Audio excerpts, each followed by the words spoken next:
है डरे वाला ना है हम। हाँ। समझ लगे ना। बिहार में कह रहे थे बिहार ना लोग कह रहे थे कि मनीष कश्यप निकलने के बाद डरे। अभी तो हम निकले हैं, अभी से ही देख रहे हैं ठंडा के मौसम में पूरा गर्मी का माहौल हो गया है। बिहारी का डीएनए है, बिहारी कभी डरता है नहीं, ये डीएनए बिहारी का है जी। ठीक है, ये ओरिजिनल बिहारी का है, खांटी बिहारी का डीएनए है, ये कहियो नहीं डरेगा। वो ओरिजिनल बिहार का डीएनए हो ही नहीं सकता है जो बिहार में ही बिहार की कुर्सी पे फेविकॉल की तरह बैठ के और बिहार को ही दिमक की तरह चाट खाए, वो बिहारी डीएनए हो ही नहीं सकता है। 20-20 साल सारे नेता जेल में जाएंगे और ठीक है, लेकिन इस नेताओं से तो नहीं डरूंगा, इन नेताओं से कभी नहीं डरूंगा। आपको नहीं लगता है कि आपको इतना दिन जेल में रहना और ये एनएसए जैसी धाराएं आपके ऊपर लग जाना ये नेताओं की ही करतूत है?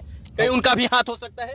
हाथ हो सकता है, उनका हाथ पांव टांग आंख नाक मुंह गर्दन गला सब उन्हीं का है, तभी जाके मेरे ऊपर रहने से लगा। दुख की घड़ी छटी है और उस किरण का, उस एक नए युग का उदय हुआ है जिस किरण का इंतजार सब कोई कर रहा था। बिहार के 38 जिला के साथ साथ देश के तमाम लोग कर रहे थे। मनीष कश्यप जी आज जेल से निकलकर एक बार फिर से स्वतंत्र होकर देश की और बिहार की आवाज उठाने के लिए स्वतंत्र हो चुके हैं और मेरा रोंगटा खड़ा हो रहा है, मेरे आंखों में इस वक्त भावुकता है। मैं इस क्षण को अपने शब्दों से नहीं बयां कर सकता हूं क्योंकि जो बिहार का लाल, जो बिहार का शेर सच में बिहार के लिए लड़ता था, वो कहीं ना कहीं चंगुल में फंस गया था भ्रष्टाचार के और इसके बाद विरोधियों के चंगुल में। लेकिन आज फिर से मनीष जी स्वतंत्र होकर एक बार फिर से अपनी गाड़ी में जब बैठे हैं तो वही जोश, वही जुनून, वही जज्बा। और लोग कह रहे थे कि मनीष कश्यप जी बदल जाएंगे, मनीष कश्यप जी जो है नई ताकत के साथ नहीं उभर के आएंगे, लेकिन मनीष जी फिर से वही ताकत के साथ, चाहे वो तमिलनाडु में हो या इसके बाद बिहार में, मनीष जी अंततः जो है सत्य की जीत हुई। और आप सदैव कहते थे सत्यमेव जयते, सत्य जीता है, देर जीता है, दुरुस्त जीता है और देर है अंधेर नहीं, उस कहावत को भी साकार हुआ किया गया है। कैसा लग रहा है आज ये जो सत्य की जीत हुई है? बस बिहार में मैं पैदा हुआ हूँ और बिहार में ही दशरथ मांझी पैदा हुए थे, बिहार में ही वीर कुंवर सिंह, बिहार में ही गुरु गोविंद सिंह पैदा हुए थे, माँ सीता जो है बिहार में ही पैदा हुई थी। इन लोगों ने भी बहुत सारे अधर्मियों को देखा, इन लोगों के भी जीवन में बहुत सारा कष्ट आया, लेकिन फाइनली इतिहास का पन्ना बताता है इनके बारे में, इनकी कहानियां कि क्या है। इतिहास तय करेगा कि मनीष कश्यप क्या है क्या नहीं है। नेल्सन मंडेला साउथ अफ्रीका के थे, लगभग 32-33 साल वो जेल रहे, लेकिन आज साउथ अफ्रीका का इतिहास का कोई भी किताब खोल के देख लीजिए तो उनके बारे में क्या है वो। तो वर्तमान में बहुत सारे लोग हैं जो आपको जो है कष्ट देने का प्रयास करेंगे, जो मुझे देने का प्रयास किया गया। मैंने बोला पुल गिर गया, पुल गिरेगा, पुल गिर गया, पुल गिर गया, तो मनीष कश्यप बोल रहा है कि पुल गिरेगा और आप पुल जिसने गिराया उसके ऊपर कार्रवाई न करके मनीष कश्यप को जेल में डाल दो ताकि हम गिराने वाले ठेकेदार को ठेका देंगे और उसमें बिहार के लोग दब के मरेंगे और आवाज उठाने वाला कोई नहीं रहेगा। लेकिन उन लोगों को नहीं पता था कि एक मनीष कश्यप को अगर सलाखों के पीछे डालोगे तो हजारों मनीष कश्यप पैदा होंगे। और बिहार में स्थिति आप देख सकते हैं कि अभी पूरा ब्रह्मांड में सबसे ज्यादा डिजिटल मीडिया के पत्रकार बिहार में है। रीजन क्या है, कौन है, वो सबको पता है, बताने की जरूरत नहीं है। और किसने मुझे जेल में डाला था वो सबको पता है। श्री कृष्ण भी कंस से लड़े थे, ठीक है, कंस भी श्री कृष्ण के अपने ही थे। मेरे भी कुछ अपने ही लोगों ने, बिहार के लोगों ने ही मुझे जेल में डाला था, वो लोग भी अपने ही है। जाति होती तो मैं मानता नहीं हूँ, यहाँ बांटा गया है। खून का रिश्ता होता है। हम बिहार में पैदा हुए, हिंदुस्तान में पैदा हुए तो सब लोग भाई बहन हैं, लेकिन उसी में से कोई किसी के खिलाफ साजिश करता है, कोई अच्छा करता है, कोई बुरा करता है। आपकी गलती क्या थी मनीष कश्यप जी जो आपको जेल में डाल दिया गया? आपकी गलती आप अपने मुंह से बताएंगे? आप बताइए, पिछले 25 साल से कोई नेता जो है मजदूरों के लिए आवाज उठाया हो? जाइए गूगल सर्च मारिए और देखिए। कोई मीडिया में मजदूरों की स्थिति, दयनीय स्थिति को दिखाई जाती हो, गूगल सर्च मारिए, देख लीजिए। अब मजदूरों के ऊपर चर्चा होने लगा है, मजदूरों के ऊपर, पलायन के ऊपर हो रहा है चर्चा, हर चीज पे। मैं तो यही चाहता हूं कि पूरे देश में जितने भी मजदूर हैं, जितने भी उनका वहाँ की सरकारें, लोकल सरकारें, स्थानीय सरकारें, जैसे महाराष्ट्र के हों तो महाराष्ट्र की सरकार, बिहार के हों तो बिहार की सरकार, उनका 25 लाख रुपया का इंश्योरेंस करें और उनको पेमेंट कितना दिया जा रहा है, हफ्ते में कितने घंटे काम लिया जा रहा है, कितने दिन काम लिया जा रहा है, महीना में कितने दिन काम लिया जा रहा है और साल में कम से कम 60 दिन की छुट्टी पेड लीव दी जा रही है कि नहीं दी जा रही है, ये वहाँ की स्टेट गवर्नमेंट का काम है, वो तय करे। बिहार में सबसे ज्यादा मजदूर है अभी वर्तमान समय में, उन मजदूरों के लिए मैं आवाज उठाया था। अब तो मैं अपने केस के लिए सीबीआई जांच की मांग करूंगा, हाई कोर्ट में मैं अप्लाई करूंगा कि केस का सीबीआई जांच हो कि आखिर तमिलनाडु में त्रिपुर में हुआ क्या था। मतलब आप सीबीआई से दरख्वास्त करेंगे कि हमारे केस की सीबीआई जांच हो? अरे हम सोर्स किसको मानेंगे? हम गूगल को सोर्स नहीं माने, हम पेपर को सोर्स नहीं माने, हम नेताओं के भाषण को सोर्स नहीं माने, हम विधानसभा को सोर्स नहीं माने, तो सोर्स मानेंगे किसको?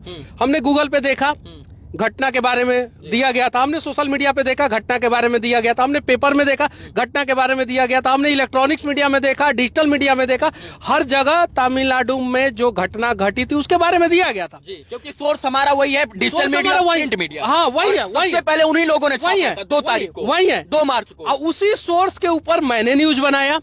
उन लोगों को 25,000 रुपया, सिर्फ दैनिक भास्कर को 25,000 का जुर्माना लगाया गया था, बाकी सबको तो छोड़ दिया गया था। जी। दैनिक भास्कर मद्रास हाई कोर्ट में 25,000 रुपया का जुर्माना दिया और दैनिक भास्कर को भी छोड़ दिया गया। जी। और बाकी सबको के ऊपर तो कुछ बात तक नहीं पूछा गया बाकी सबसे। और जेल में डाला गया मनीष कश्यप को। अरे हमारा अपराध क्या है पहले ये बताइए मजदूरों के लिए। चलिए आज आपको भी नहीं पता कि आपका अपराध क्या है। सरकार यही सवाल का जवाब पूरा बिहार जानना चाहता है कि आपका अपराध क्या है। मैं सरकार से कहना चाहता हूं कि चलिए, अगर आपके नजर में मैंने झूठ वीडियो बनाया है तो आप बताइए किसके लिए बनाया। मनीष कश्यप अपने घर के लिए बनाया है? जी। अपने लिए बनाया नहीं, मजदूरों के लिए बनाया है। और मजदूरों के लिए अगर मैं झूठ बोलूं तो आप एनएसए लगा देते हैं। आप पूरा राज्य के साथ झूठ बोल रहे हैं, देश के साथ झूठ बोल रहे हैं कि हम ये करेंगे, 5 साल में वो करेंगे, और आप वो काम नहीं कर पा रहे हैं, तो आपके ऊपर तो यूएपीए लग जाना चाहिए। बिल्कुल एकदम यूएपीए लग जाना चाहिए और आप लोगों को नॉन अवेलेबल में डाल देना चाहिए। 20-20 साल सारे नेता जेल में जाएंगे। और अगर सरकार के हिसाब से, मैंने झूठ नहीं बोला है, मैं फिर से कहना चाहता हूं, मैं सोर्स के हिसाब से बात किया हूं, अगर सरकार के हिसाब से लगता है कि मनीष कश्यप झूठ बोला है और उसको जेल में डाल दिया जाए एनएसए के तहत, तो मैं अब तो नेताओं का भाषण निकाल निकाल के आप लोगों को दिखाऊंगा कि ये नेता ने ये झूठ बोला, ये नेता ने ये झूठ बोला, इनको भी जेल में डालो, इनको भी जेल में डालो। मैं साक्ष्य के साथ दूंगा कि इन्होंने बोला था इतने करोड़ को ये करेंगे, इन्होंने को बोला था इतने लाख को ये करेंगे, इन्होंने बोला था इस जिला में ये करेंगे, इन्होंने बोला था उस जिला में वो करेंगे, इन्होंने बोला था इस जाति के लिए ये करेंगे, इन्होंने बोला था उस धर्म के लिए वो करेंगे। और सारा डिटेल्स, समय सीमा उन लोगों ने बताया, वो सारा डिटेल्स निकाल निकाल के मैं इन लोगों को दिखाऊंगा कि आप लोगों के ऊपर कौन एनएसए लगाएगा, कौन यूएपीए लगाएगा। भैया बिहार के लोगों ने, सच बात है कि आपके लिए लड़ाई लड़ी, चाहे वो तन से हो, इसके बाद मन से हो, या ग्राउंड पर उतर कर तमाम प्रकार की लड़ाई लड़ी। जेल में 9 महीना आप लगभग रहे हैं, तमिलनाडु रहे, इसके बाद बेऊर जेल में आपको शिफ्ट किया गया। तमिलनाडु की जेल में आपके साथ कैसा बर्ताव किया गया? उसके बारे में मैं बाद में बताऊंगा, ठीक है? अभी समय नहीं है, बस उसके बारे में मैं बाद में कुछ चीजों को जो है वो हाइड रहने दीजिए। एक सवाल है जिसका जवाब हम लोगों से अमूमन पूछा गया ये 2-4 दिन के अंदर, कि क्या मनीष कश्यप जी जेल से निकलने के बाद माइक लेकर बिहार के लोगों की आवाज बुलंद करेंगे, या राजनीति के माध्यम से अपना योगदान देकर राजनीति का उज्जवल भविष्य करेंगे? माइक कभी मैं नहीं छोड़ूंगा, बस इतना जान जाइए जी। माइक नहीं छोड़ूंगा, बस माइक लेकर ही लड़ाई लड़ी। माइक कभी मैं नहीं छोड़ूंगा। और मैंने जो सिविल इंजीनियरिंग की पढ़ाई की है जी, उसको भी मैं कभी नहीं भूलूंगा जी। बस इंफ्रास्ट्रक्चर को मजबूत करना है तो सिविल इंजीनियर की सख्त जरूरत होती है, और मैंने सिविल इंजीनियरिंग किया है। और देश से भ्रष्टाचार को मिटाना है तो माइक की सख्त जरूरत है, और मैं माइक उठा ही लिया हूँ, और ये 2 चीज मैं कभी नहीं छोड़ने वाला हूँ। एक और आपका जो बड़ा बयान जेल जाने से पहले वायरल हुआ था कि हम 180 दिन के अंदर सत्ता परिवर्तित कर देंगे, सरकार गिरा देंगे, उसको लेकर भी लोगों के अंदर काफी जो है मन में चल रहा है कि क्या उन चीजों के ऊपर कैसे बात होगी? देखिए आज पहला दिन है, आज इन सब चीजों पे मैं नहीं बात करना चाहता हूँ जी। बस इतना जानिए कि कंस, रावण और दुर्योधन का अत्याचार ज्यादा दिन तक नहीं टिक पाया। ये तीनों द्वापर, त्रेता और सतयुग, ठीक है, ये तीनों जो है उसमें खत्म हुए। अभी कलयुग में भी वैसे वैसे बहुत सारे लोग हैं, उनका भी आतंक खत्म होगा, उनका भी अत्याचार खत्म होगा, उनका भी भ्रष्टाचार करने वाले लोगों का भ्रष्टाचार खत्म होगा। आज नहीं तो कल नया सवेरा बिहार में भी जरूर होगा।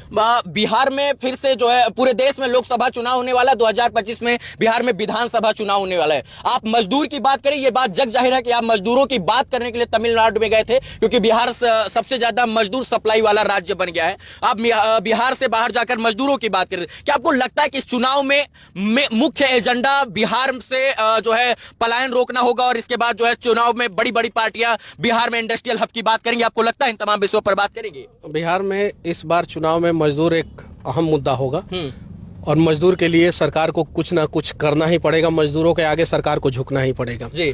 इस बार किसी भी हाल में, कोई भी सरकार हो, भाजपा हो, कांग्रेस हो, आरजेडी हो, जदयू हो, कोई भी सरकार हो, सपा हो, कोई भी, जिसको भी बिहार में चुनाव लड़ना है, जिसको भी, उसको मजदूर के लिए कुछ ना कुछ करना होगा। जिसको चुनाव जीतना है उसको मजदूर के लिए कुछ ना कुछ करना होगा, सिर्फ बात नहीं, जमीन पे कुछ ना कुछ करना होगा। और मजदूर जो है इस बार चुनाव में अहम मुद्दा रहेगा। एक और बात की तमिलनाडु, इसके बाद चेन्नई, हैदराबाद, दिल्ली, मुंबई, हरियाणा, मध्य प्रदेश में तमाम जगह पर इंडस्ट्रियल हब है भैया। बिहार में इंडस्ट्रियल डेवलपमेंट क्यों नहीं हो रहा है? भी हम लोग बाद में बात करेंगे, धीरे धीरे सारी चीजों पे बातचीत करेंगे जी। अभी तो हम निकले हैं, अभी से ही देख रहे हैं ठंडा के मौसम में पूरा गर्मी का माहौल हो गया है। देख लीजिए आप, टेम्परेचर बाहर जाके देखिए, बाहर टेम्परेचर बढ़ गया अभी जी। तो तापमान बढ़ेगा धीरे, टेम्परेचर विरोधियों के अंदर भी बढ़ गया है। हाँ, तो तापमान बढ़ेगा धीरे धीरे। और हाँ, डरे वाला ना है हम, समझना लगे ना। बिहार में कह रहे थे भैया, लोग कह रहे थे कि मनीष कश्यप निकलने के बाद डरे सहमे नजर आए। बिहारी का डीएनए है, बिहारी कभी डरता है नहीं, ये डीएनए बिहारी का है जी। ठीक है, ये ओरिजिनल बिहारी का है, खाटी बिहारी का डीएनए है, ये कहियो नहीं डरेगा। एक बात है, डीएनए पे बात करने वाले लोग आए ना, आए, हम बताते हैं कि डीएनए ओरिजिनल बिहार का क्या होता है। जो किसी के लिए भी अपना तन कटाने के लिए तैयार रहे, वो ओरिजिनल बिहार का डीएनए है। जो सीमा पे देश की सुरक्षा करे, वो ओरिजिनल बिहार का डीएनए है। वो ओरिजिनल बिहार का डीएनए हो ही नहीं सकता है जो बिहार में ही बिहार की कुर्सी पे फेविकॉल की तरह बैठ के और बिहार को ही दिमक की तरह चाट खाए, वो बिहारी डीएनए हो ही नहीं सकता है। और इस डीएनए को बदला जाएगा अब। जो लोग काम बदलना नहीं है, डीएनए को हम नहीं बदल सकते हैं। अब फॉल्टी डीएनए किसी का होगा तो उसको हम लोग क्या बदल सकते हैं? कुछ नहीं बदल सकते। बस हाँ, अच्छे लोग बिहार में आगे आए और जहां भी योगदान हो वो बिहार में योगदान करे, बस बात खत्म। आपका एक अंतिम सवाल, आप शुरू से अंत तक कहते थे मुझे इस देश की न्याय व्यवस्था, न्याय प्रणाली, कानून व्यवस्था और न्यायपालिका पर भरोसा है। आपको 9 महीना जेल से निकलने में लग गया, अभी भी भरोसा कायम है न्यायपालिका पर? क्यों नहीं कायम रहेगा? अगर न्यायपालिका सजा भी दे देगा तो भी भरोसा नहीं उठेगा मेरा न्यायपालिका के ऊपर से। और सारिका बहारिया जज है, मुझे उनके बारे में नहीं बोलना चाहिए, लेकिन मैं बोल रहा हूँ एक उनके बारे में बात। जब मैं तमिलनाडु से आया था तो उन्होंने कोर्ट में बोला था कि अब मनीष कश्यप को बेऊर भेजा जा रहा है जी। और तो फिर किसी ने विरोध किया तो उन्होंने बोला कि बेऊर भेजा जा रहा है, बेऊर मतलब बेऊर भेजा जा रहा है जी। उसके बाद से मेरे आंखों में आंसू था। हाँ, मैंने वो कोर्ट से निकलते हुए उस आंखों को बिहार के तमाम लोगों ने देखा। वो डर का आंसू नहीं था जी, वो न्यायपालिका पे भरोसा का आंसू था, उम्मीद का आंसू था। ऐसे हजारों नहीं लाखों सारिका बहारिया जैसे जज हैं जो सच देखते हैं जी, सच के हिसाब से फैसला लेते हैं जी। मैं धन्यवाद देना चाहता हूं ऐसे ऐसे लोगों को। मुझे मीडिया के सामने नहीं बोलना चाहिए, लेकिन उन्होंने सच देखा और उन्होंने मुझे बेऊर भेजा जी। अब एक जेल से छूट के मैं जेल में आया तब मेरे आंखों में आंसू था। अब सोचिए आगे जो होगा, जज जो भी फैसला दे, जो भी जिस कोर्ट में भी मेरा केस हो, जो भी फैसला दे, मैं जज के फैसला के ऊपर मैं सवाल नहीं उठाऊंगा, कभी भी नहीं उठाऊंगा। ठीक है, लेकिन इस नेताओं से तो नहीं डरूंगा, इन नेताओं से कभी नहीं डरूंगा। आपको नहीं लगता है कि आपको इतना दिन जेल में रहना और ये एनएसए जैसी धाराएं आपके ऊपर लग जाना, ये नेताओं की ही करतूत है? कहीं उनका भी हाथ हो सकता है? हाथ हो सकता है, उनका हाथ, पांव, टांग, आंख, नाक, मुंह, गर्दन, गला सब उन्हीं का है। तभी जाके मेरे ऊपर एनएसए लगा। मेरे ऊपर कोर्ट ने एनएसए नहीं लगाया था, कोर्ट ने तो एनएसए हटा दिया। सच बात है कि एनएसए जो है मद्रास हाईकोर्ट की मदुरई बेंच ने मनीष कश्यप जी के ऊपर जो एनएसए लगा था उसको क्वैश कर दिया। क्वैशिंग का मतलब खत्म कर दिया। कोई ग्राउंड नहीं मिला एनएसए का, जिसकी वजह से राष्ट्रीय सुरक्षा कानून अधिनियम जो था वो मनीष कश्यप जी के ऊपर से मद्रास हाईकोर्ट की मदुरई बेंच ने हटा दिया था और बताया कि कोई ऐसा ग्राउंड एविडेंस ही नहीं है जिसके तहत, जिसको मद्देनजर रखते हुए मनीष जी के ऊपर एनएसए को स्टैंड किया जाए। और यही कारण है कि विगत 1 महीना पहले दीपावली के लगभग समथिंग जो है मनीष कश्यप जी के ऊपर एनएसए जो है वो पूरी तरीके से खारिज कर दिया गया था। और इसके बाद उस वक्त कहा गया था कि सच में मनीष कश्यप जी ने कोई भी जो है राष्ट्रद्रोह का कार्य ही नहीं किया था, तो राष्ट्रद्रोह का मुकदमा क्यों?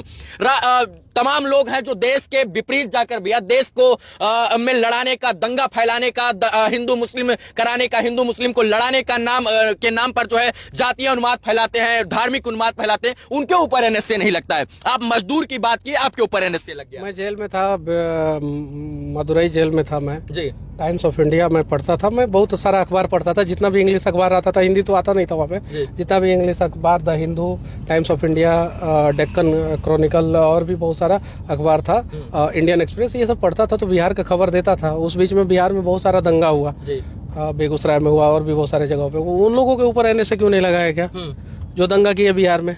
मेरे वीडियो की वजह से तो बिहार में कभी दंगा नहीं हुआ, मेरे ऊपर एनएसए लगा दिया गया। तो ये नेता जो है अपनी राजनीति रोटी सेकने के लिए ऐसा करते रहते हैं। और जो देखते हैं कि देखिए समस्या क्या है। एक और सवाल है इसमें कि आप सारे सवालों का जवाब मैं बाद में दूंगा। एक अंतिम सवाल कि आप जब तक बिहार में थे भैया, तब तक कोई जो है आपके ऊपर एकदम नॉर्मल धारा थी, लेकिन जैसे ही आप तमिलनाडु पहुंचे सारा एनएसए वहीं से लगा, वो भी तमिलनाडु से। देखिए तमिलनाडु गवर्नमेंट को जो है मेरे से तो कोई मतलब ही नहीं था, मेरे बारे में तमिलनाडु गवर्नमेंट जानता भी नहीं था। यहाँ से जो आदेश हुआ वो वहाँ पे पालन हुआ जी, बस इतना ही कहूँगा। और बाकी सारे सवालों का जवाब मैं बाद में दूंगा। और मेरे ऊपर ये लोग केस करते रहे, कोई डर नहीं है मुझे, ठीक है। ये लोग मेरा कुछ नहीं उखाड़ सकते हैं, बस इतना ही जानता हूँ मैं, कुछ नहीं। और मेरा भाषा ऐसा ही रहेगा, ऐसा नहीं है कि मनीष कश्यप डर जाएगा, ये सब वो सब ऐसा वैसा। ये देश को नोच के खाने वाले लोगों के लिए हम लोग सभ्य भाषा का इस्तेमाल करें। अरे आई लोग असभ्य तरीके से जो है बिहार को लूटते रहे, और उसके लिए जो है अटल बिहारी वाजपेयी का मैं एक किताब पढ़ रहा था जी। उसमें लिखा हुआ था कि सरकार के तर्कस में अनेकों तीर होता है जो पत्रकारिता को कभी भी दबा सकता है। मेरे मैं जेल में वो किताब पढ़ा।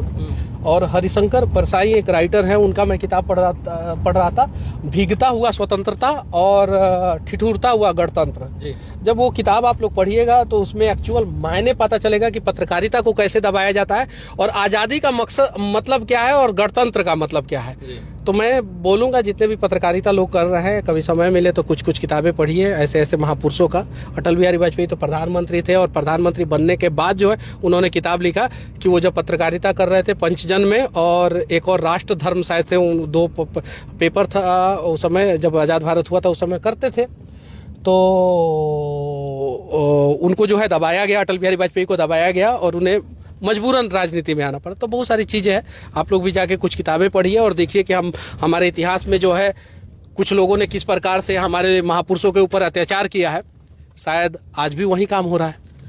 चलिए, मनीष जी थे, जेल से निकलने के बाद ये हम लोग इंटरव्यू शूट कर रहे थे। उस 10 महीने की बातों को इस 10 मिनट के वीडियो में, 20 मिनट के वीडियो में हम लोग नहीं बता सकते हैं, लेकिन इतना ध्यान रखिए मित्रों कि जो लोग कह रहे थे कि मनीष कश्यप जी डर गए हैं, सहम गए हैं, आंख खोलिए और आंख के ऊपर से ऐनक हटा कर देखिए, मनीष कश्यप जी उसी फितरत, उसी जोश, उसी जुनून, उसी जज्बे के साथ आज भी बिहार की इन सड़कों पर जब निकले हैं तो बिहार की सड़कें बोल रही है कि हमें मनीष कश्यप की जरूरत है। और इसलिए जरूरत है क्योंकि अगर सच में किसी ने बिहार के लिए लड़ाई लड़ी और बिहार में लड़ाई लड़ने का आगाज किया पत्रकारिता के माध्यम से, तो वो मनीष कश्यप थे। और इनको देख देख कर हम जैसे तमाम युवा जो है माइक लेकर जब रोड पर उतरे तो कहीं ना कहीं इस बात का संकेत दिए कि हम लोग लड़ाई लड़ने के लिए आए हैं। आज मनीष कश्यप जी एक बार फिर से बिहार के लोगों के बीच में, बिहार के जनता के बीच में जाति पात, धर्म, मजहब, भेदभाव से ऊपर उठकर आज फिर से लड़ाई लड़ने का काम शुरू करेंगे। और जेल से निकलकर इस वक्त जो है दशरथ मांझी के यहाँ जा रहे हैं, जो माउंटेन मैन जिनको कहा जाता है। अपनी मां से मिलने से पहले दशरथ मांझी जी के यहाँ जा रहे हैं। और ये जो जज्बा है इसको सलाम है, क्योंकि जिस प्रकार से 9 महीना कोई जेल में रहे, 9 दिन कोई जेल में रह जाता है तो उसका हौसला जुनून सब कुछ टूट जाता है। लेकिन जिस प्रकार से मनीष कश्यप जी 9 महीना 10 महीना बाद भी जेल से निकलने के बाद उसी हौसले के साथ आगे बढ़ रहे हैं, ये बताता है, ये दर्शाता है कि बिहार में एक नए युग की क्रांति की शुरुआत है। और उस क्रांति का नाम मनीष कश्यप हो सकता है, क्योंकि जिस जज्बे के साथ ये आगे बढ़ रहे हैं। और आज जिस प्रकार से मैंने बेउर जेल के सामने लाखों लोगों की भीड़ देखी, हजारों लोगों की भीड़ देखी, उस बात को मैं दावे के साथ कह सकता हूं कि बिहार में एक नए युग की शुरुआत हो चुकी है। और आज की सुबह की पहली किरण जो थी वो ऐतिहासिक किरण थी, और ये ऐतिहासिक किरण इतिहास के पन्नों में जरूर दर्ज होगी। ये ऐतिहासिक मर्तबा था जब किसी पत्रकार के लिए इतनी लोग जो है जेल के बाहर खड़े होकर 2 दिनों से इंतजार कर रहे थे, और अंततः सबके इंतजार की घड़ियों का जो अंत था वो उसका अंत हुआ। बाकी मनीष जी थे, हम लोग इस तमाम विषयों पर बात कर रहे थे। उम्मीद है कि ये वीडियो आपको अच्छा लगा होगा, और इनके जो 9 महीने का संघर्ष था वो हम इस शब्दों में नहीं बयां कर सकते। आप लोग तमाम लोग इन लोगों का सहयोग कर रहे थे। बहुत बहुत धन्यवाद इस वीडियो को देखने के लिए मित्रों। जय हिंद।